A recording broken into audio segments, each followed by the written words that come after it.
మొన్నటి వరకు కూడా అందరూ నథింగ్ ఫోన్ 4B లో సింగిల్ కెమెరానే ఇస్తారు అని మీరు చెప్పడం వినే ఉంటారు. కానీ ఇక్కడ నథింగ్ వాళ్ళే కన్ఫర్మ్ చేశారు డ్యూయల్ కెమెరాతో ఈ మొబైల్ వస్తుంది అని.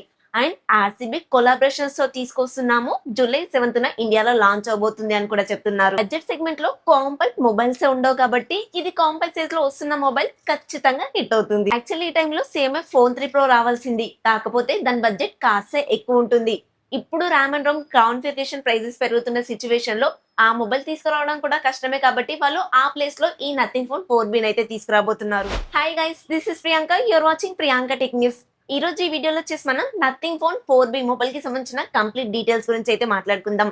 మొన్నటి వరకు ఈ మొబైల్ కి సంబంధించిన డీటెయిల్స్ ఏమీ రాలేదు కాబట్టి వీడియో చేయాలని ఉన్నా కూడా అన్ని డీటెయిల్స్ బయటకు వచ్చిన తర్వాత వీడియో చేద్దామని ఆగిపోయాను. అందరు కూడా ఈ మొబైల్ గురించి తెలియకుండానే సింగిల్ కెమెరా అని చెప్తూ ఉన్నారు. మిమ్మల్ని మిస్గైడ్ చేయడం ఎందుకు అని చెప్పేసి ఆగిపోయాను. ఇప్పుడు వచ్చేసి ఈ మొబైల్ కి సంబంధించిన డిజైన్ కానివ్వండి, ఫస్ట్ లుక్ కానివ్వండి, స్పెక్స్ అన్ని కూడా బయటకి రివీల్ అయిపోయాయి. మరి ఈ మొబైల్ యొక్క డీటెయిల్స్ ఏంటి, ఏ ప్రైస్ లో తీసుకొస్తున్నారో వీడియోలో కంప్లీట్ గా మాట్లాడుకుందాం. నథింగ్ ఫోన్ ఇండియాలో చాలా తక్కువ టైం లోనే మంచి రికగ్నిషన్ అయితే తెచ్చుకుంది. ఈవెన్ ఆర్సీబీ టీ షర్ట్ మీద కూడా మీకు నథింగ్ బ్రాండ్ అయితే కనిపిస్తుంది. నథింగ్ చేసే పనులే కాదు, తీసుకొచ్చే మొబైల్స్ కూడా చాలా బాగుంటాయి కాబట్టి ఈ రికగ్నిషన్ వచ్చిందని మనం అనుకోవచ్చు. లీక్ అయిన స్పెక్స్ ప్రకారంగా డిజైన్ ఇంకా బిల్డ్ క్వాలిటీ చూసుకున్నట్లయితే ఫ్రంట్ వచ్చేసి ఫ్లాట్ డిస్ప్లే ఇస్తున్నారు. బెజల్స్ కూడా చాలా తక్కువగా ఉంటాయి. చుట్టూ ఫ్రేమ్ అంతా ప్లాస్టిక్ ఉంటుంది. బ్యాక్ సైడ్ వచ్చేసి వీళ్ళ దాంట్లో యూనిక్ డిజైన్ అయితే మెయింటైన్ చేశారు. బాటమ్ లో వచ్చేసి అంతా ప్లెయిన్ ఉంటే కెమెరాస్ చుట్టూ మాత్రం ట్రాన్స్పరెంట్ అయితే ఇస్తున్నారు. వీళ్ళు ఎప్పటిలాగానే ఆ స్క్రూస్ కనబడేలాగానే మెయింటైన్ చేస్తున్నారు. అండ్ గిఫ్ట్ బార్ కూడా ఉంటుంది. నాకైతే ఈ మొబైల్ ని చూసినప్పుడు చుట్టూ ఫ్రేమ్ బ్యాక్ సైడ్ విడివిడిగా కాకుండా మనం CMF Phone 2 Pro చూసాం కదా, యూని బాడీ టైప్, ఆ టైప్ అయితే కనిపిస్తుంది. లీక్స్ ప్రకారంగా మాత్రం ఇలా చెప్తున్నారు. అండ్ ఈ కెమెరా ట్రాన్స్పరెంట్ బాక్స్ లోనే గిఫీ బార్ కూడా ఇస్తున్నారు. 5 లైట్స్ తో వస్తుంది. నథింగ్ 4A లాగానే ఛార్జింగ్ పెట్టినప్పుడు, ఫోన్స్ వచ్చినప్పుడు, టైమర్ లాంటివి పెట్టుకున్నప్పుడు అయితే ఈ లైట్స్ అనేవి బ్లింక్ అవుతూ ఉంటాయి. రీసెంట్ గానే CMF Phone 3 Pro వస్తుంది అనుకున్నాం కదా, ఈ మొబైల్ డిజైన్ చూస్తుంటే దానికి సిమిలర్ గానే అనిపిస్తుంది. దాంట్లో అయితే మీకు ఈ ట్రాన్స్పరెంట్ కెమెరా లొకేషన్ ఉండదు. దీంట్లో ఇది మీకు ఎక్స్ట్రాగా కనిపిస్తుంది. అండ్ 3 కలర్స్ వేరియంట్ లో వస్తుంది. బ్లూ, బ్లాక్, వైట్ కలర్ లో ఉంటుంది. ఇందులో నాకైతే బ్లూ కలర్ చాలా బాగా నచ్చింది. మీకే కలర్ నచ్చింది? ఓవరాల్ గా డిజైన్ గురించి చెప్పాలి అంటే యూనిక్ గా తీసుకొస్తారు. ఈ డిజైన్ ని కొంతమంది ఇష్టపడతారు, కొంతమంది ఇష్టపడరు. దీని గురించి పక్కన పెట్టేస్తే in display finger print censor తో వస్తుంది. డ్యూయల్ స్పీకర్స్ ఉంటాయి. NFC కూడా సపోర్ట్ చేస్తుంది. Wi-Fi 6, బ్లూటూత్ 5.3 టెక్నాలజీతో వస్తుంది. అలాగే USB Type-C 2.0 తో వస్తుంది. సో లైవ్ స్ట్రీమ్స్ అయితే ఎక్స్పెక్ట్ చేయకండి. మొబైల్ కూడా స్లిమ్ గా ఉంటుంది అండ్ కాంపాక్ట్ సైజ్ లోనే తీసుకొస్తున్నారు. IP రేటింగ్ ఒకటే ఇంకా బయటికి అయితే రివీల్ కాలేదు. ఇది యూనిబాడీతో వస్తున్న మొబైల్ కాబట్టి నాకు తెలిసి IP64, IP65 వాటర్ రేటింగ్ ఇస్తారనుకుంటున్నాను. ఈసారి ఈ మొబైల్లో ఇదే హైలైట్ అని చెప్పుకోవాలి. ఈ బడ్జెట్ లో ఇంత చిన్న స్క్రీన్ సైజ్ తో మొబైల్స్ దొరకడమే చాలా కష్టం. 6.3 ఇంచెస్ కి సంబంధించిన ఫ్లాట్ డిస్ప్లే తో వస్తుంది. చాలా లీక్స్ ప్రకారంగా మాత్రం 1.5K రిజల్యూషన్ తో వస్తున్నట్లుగా అయితే చెప్తున్నారు. 120Hz రిఫ్రెష్ రేట్ అయితే సపోర్ట్ చేస్తుంది. 1300 HPM తో వస్తుంది. నేను కూడా బడ్జెట్ సెగ్మెంట్ లో కాంపాక్ట్ సైజ్ మొబైల్ కోసం చాలా రోజుల నుంచి వెయిట్ చేస్తున్నాను. అది కూడా ఇప్పుడున్న సిచ్యువేషన్ లో 25,000 నుంచి 30,000 రూపీస్ బడ్జెట్ లో కాంపాక్ట్ సైజ్ లో మొబైల్స్ ఏ లేవు. ఇంత ముందు వరకు అంటే మోటో వాళ్ళు కాంపాక్ట్ సైజ్ లో మొబైల్ తీసుకొచ్చే వాళ్ళు. ఇప్పుడు వాళ్ళు కూడా ఆపేశారు కాబట్టి ఈ బడ్జెట్ లో కాంపాక్ట్ సైజ్ కి వీళ్ళకైతే పోటీ లేదు. అలాగే వైడ్ 1 L1 సపోర్ట్ ఉంటుంది కాబట్టి OTT కంటెంట్ అంతా కూడా ఫుల్ HD లో చూడొచ్చు. నెట్ఫ్లిక్స్ ని కూడా HDR లో ప్లే చేసుకోవచ్చు. మీకు కాంపాక్ట్ సైజ్ లో మొబైల్ కావాలి అనుకుంటే ఈ మొబైల్ కోసం తప్పకుండా వెయిట్ చేయండి.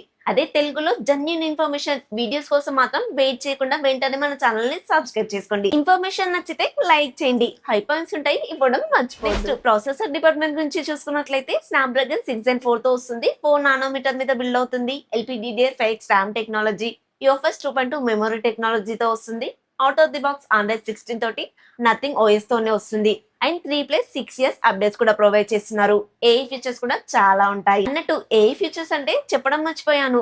ఈ మొబైల్లో డెడికేటెడ్ AI బటన్ కూడా వాడుతున్నారు. మీకు స్క్రీన్ పైన ఏదున్నా సరే AI బటన్ నొక్కి మనం సేవ్ చేసుకోవచ్చు. ఈ బడ్జెట్ లో ఈ ప్రాసెసర్ అంటే ఈ ప్రాసెసర్ కూడా డీసెంట్ పర్ఫార్మెన్స్ చేస్తుంది. గీక్ స్కోర్ చూసుకున్నట్లయితే సింగిల్ కోర్ లో 1000 కన్నా ఎక్కువ స్కోర్ చేయగలిగితే మల్టీ కోర్ లో 3100 కన్నా ఎక్కువ స్కోరే చేయగలిగింది. ఇప్పుడున్న సిచ్యువేషన్ లో ర్యామ్ ప్రైసెస్ పెరుగుతున్న ప్రకారంగా ఈ ప్రాసెసర్ ఇచ్చినా కూడా మనమైతే ఏం అనలేకపోతున్నాం. అందుకోసమే నథింగ్ వాళ్ళు తెలివిగా ఈ ప్రాసెసర్ ఇచ్చినా కూడా కాంపాక్ట్ సైజ్ లో ఈ మొబైల్ ని తీసుకొస్తున్నారు. సో ఈ మొబైల్ ప్రాసెసర్ ప్రకారంగా కాకుండా కాంపాక్ట్ సైజ్ ప్రకారంగా మాత్రం బాగా సేల్స్ అవుతాయి. ఈ ప్రాసెసర్ మీడియం గేమింగ్ అయితే బాగానే ఉంటుంది. మనం ఒప్పో K13 లో కూడా ఇదే ప్రాసెసర్ చూసాము. నార్మల్ యూజర్స్ కి అయితే లాగ్ ఇష్యూస్ ఏమీ ఉండవు. ఈ మొబైల్ లో స్నాప్డ్రాగన్ 7 Gen 4 ప్రాసెసర్ ఇచ్చుంటే బాగుండేది అని టెక్ వర్గాలలో వాదన. ఈ మొబైల్ లో బ్యాక్ సైడ్ డ్యూయల్ కెమెరాస్ ఇస్తున్నామని వాళ్ళే కన్ఫర్మ్ చేశారు. మెయిన్ కెమెరా వచ్చేసి 50 MP, అది కూడా సోనీ LVT 710 సెన్సార్ అయితే వాడుతున్నారు. ఓఎస్ కి సపోర్ట్ చేస్తుంది. అలాగే 4K లో మాక్సిమం వీడియో రికార్డ్ చేయొచ్చు. సెకండరీ కెమెరా వచ్చేసి కొన్ని లీక్స్ ప్రకారంగా 8 MP ఇస్తున్నారని, మరికొన్ని లీక్స్ ప్రకారంగా డెప్త్ సెన్సార్ 2 MP ఇస్తున్నారని అంటున్నారు. కెమెరా డీటెయిల్ తెలియాలంటే ఇంకాస్త టైం పడుతుంది. ఫ్రంట్ వచ్చేసి 32 MP కెమెరా ఇస్తున్నారు. దీని నుంచి ఫుల్ HD లో మాత్రమే వీడియో రికార్డ్ చేసుకోవచ్చు. నథింగ్ గురించి మీకు ఆల్రెడీ తెలుసు కదా. నథింగ్ మొబైల్స్ లో కెమెరా క్వాలిటీ అయితే బాగానే ఉంటుంది. ఈ మొబైల్ బదులు మీకు CMI Phone 3 Pro తీసుకొచ్చి ఉంటే అందులో టెలిఫోటో లెన్స్ కెమెరా కూడా ఇచ్చేవాళ్ళు. అది ఇంకాస్త బెటర్ గా అయ్యేది. కాకపోతే బడ్జెట్ కూడా ఎక్కువనే పెట్టాల్సి వచ్చేది. ఇది కాంపాక్ట్ సైజ్ లో వస్తున్న మొబైల్ కాబట్టి 5000 mAh బ్యాటరీతో వస్తుందని కన్ఫర్మ్ అయింది. 50 వాట్ వరకు ఫాస్ట్ చార్జర్ ఇస్తున్నారు. కానీ బాక్స్ లో ఇచ్చే అవకాశం అయితే కనిపించట్లేదు. నథింగ్ వాళ్ళు కాస్త ఆలోచించాల్సింది. బాక్స్ లో చార్జర్ ఇచ్చుంటే బాగుండేది అనిపించింది. ప్రైస్ విషయానికి వస్తే లీక్స్ ప్రకారంగా ఈ మొబైల్ 25,000 నుంచి 30,000 మధ్యలో వస్తున్నట్లుగా అయితే తెలుస్తుంది. ఒకవేళ హైయర్ వేరియంట్ కి 30,000 దాటినా కూడా ఆశ్చర్యపోవాల్సిన అవసరం అయితే లేదు. ఎందుకంటే ఇప్పుడు ప్రతి మొబైల్ బ్రాండ్ సిచ్యువేషన్ అలానే ఉంది. యాపిల్ వాళ్ళైతే మొబైల్స్ ఒకటి వదిలేసి మిగతా గ్యాడ్జెట్స్ మీద 30 నుంచి 40% వరకు ప్రైస్ హైక్ చేశారు. అది కూడా ఒక్క రోజులోనే. ఇది చాలా దారుణం. ఇప్పుడు నథింగ్ వాళ్ళే కాదు, అన్ని బ్రాండ్స్ కూడా మొబైల్స్ లాంచ్ అయిన తర్వాత కూడా మళ్ళీ ప్రైజులు పెంచాల్సిన సిచ్యువేషన్ వస్తుంది. రీసెంట్ గా మనం చాలా వీడియోలో చూసాము, చైనా వాళ్ళు ముష్టి బతుకులు బతుకుతున్నారు అని. ఆ ముష్టిలేసే చిప్లతోటే మనం మొబైల్స్ అవి కొంటూ ఉన్నాము. ఇది గుర్తు పెట్టుకోవాలి. ఇక్కడ చైనా గొప్పేం కాదు, కానీ మనం వాళ్ళ మీద డిపెండ్ అవుతున్నాము. నా కోరిక ఏంటంటే టెక్ పరంగా మనం చైనా కన్నా బెటర్ గా ఉండాలి. ఫైనల్ గా ఇవ్వండి నథింగ్ ఫోన్ 4B మొబైల్ కి సంబంధించిన కంప్లీట్ స్పెక్స్ ఎలా అనిపించాయి, డిజైన్ ఎలా అనిపించింది అండ్ స్పెక్స్ అన్ని విన్నారు కదా. ఏ ప్రైస్ లో వస్తే బెటర్ అంటారో కామెంట్ లో చెప్పండి. ఇన్ఫర్మేషన్ నచ్చితే లైక్ చేయండి. మన ఛానల్ ని కొత్తగా చూస్తున్నట్లయితే సబ్స్క్రైబ్ చేసుకోండి. ఐకాన్స్ ఉంటాయి, ఇవ్వడం మర్చిపోవద్దు.